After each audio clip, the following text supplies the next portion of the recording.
প্রার্থনা ফারদিন দিঘি খুব ছোটবেলা থেকেই সবুজে পথ চলা তার। বড় হয়ে এখন অভিনয় ও মডেলিংয়ে ব্যস্ত সময় পার করছেন তিনি। তবে একটা সময় বডি শেমিংয়ের শিকার হয়েছিলেন এই অভিনেত্রী। অসুস্থতার কারণে শারীরিক স্থূলতা, নেটিজনদের নানা মন্তব্যে ফ্রাস্ট্রেটেড হয়ে পড়েছিলেন দিঘি। কিন্তু শত আলোচনা সমালোচনার মধ্যে দমে যাননি অভিনেত্রী। ধীরে ধীরে সব কাটিয়ে উঠেছেন, ওজন কমিয়ে আকর্ষণীয় করে তুলেছেন নিজেকে। তবে বডি শেমিংয়ের সেই তিক্ত অভিজ্ঞতা যেন আজও মনে রয়ে গেছে তার। সম্প্রতি দেশের একটি গণমাধ্যমে বিষয়টি নিয়ে মুখ খুলেছেন দিঘি।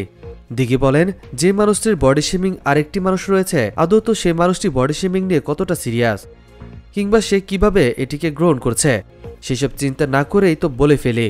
হতে পারে সেই বডি শেমিংটা নিয়ে ফ্রাস্ট্রেটেড কিংবা ট্রমাটাইজ। একটা সময় ভীষণ ফ্রাস্ট্রেটেড হয়ে গিয়েছিলাম, কারণ এত কথা শুনতাম, এতে একের পর এক চ্যালেঞ্জের মধ্যে দিয়ে যেতে হতো। রীতিমতো অসুস্থ হয়ে পড়েছিলাম আমি। তখন ডায়েট হচ্ছে না, জিমও হচ্ছে না, আবার মোটাও হয়ে গেলাম। এরপর যখন ঠিক করলাম আমাকে শুকাতে হবে, তখন আবার হলো কোভিড। এমনকি সুস্থ হতে আমাকে অসম্ভব হাই পাওয়ারের ওষুধ দেওয়া হলো, যেটাতে স্টেরয়েড থাকে। ওটা শরীরে যাওয়ায় এতটা লেভেলের ফুলে গেলাম, আমার নিজেই মনে হচ্ছিল কি একটা হয়ে গেছি আমি। আমার বডি অনেক ভারী হয়ে গেল, দুর্বল হয়ে গেলাম। আমি যে একটু না খেয়ে থাকবো, সেটা কোনোভাবেই আমার পক্ষে সম্ভব হয়ে উঠছিল না। তখন আমি খুব হতাশ হয়ে পড়েছিলাম।